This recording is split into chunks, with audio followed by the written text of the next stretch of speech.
I'm Chip. If your washing machine is stuck and is making a noise, do this before you call in your repairman. If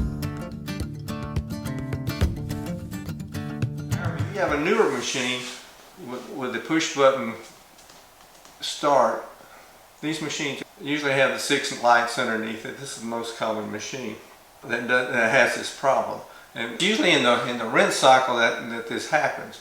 And what goes on is, and I found this out by accident, if the machine is in a particular stage in the rinse cycle and it's running the drain pump, and there's like a power fluctuation in your home, like maybe a central air unit or something came on at a specific time, and what it does, it locks this control board into a continuous loop, and it needs to be reset.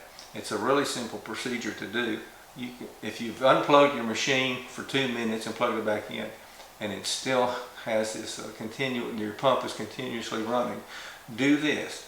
Take your finger, put it on the start button, and hold it in. Don't smash it in real hard. Just hold it in for about 20 seconds until that pump goes off, and you've reset the control board, and it should operate correctly at that time.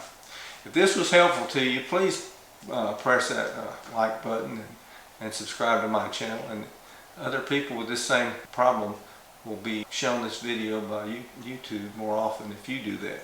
So I appreciate your help, and stay tuned for the next one.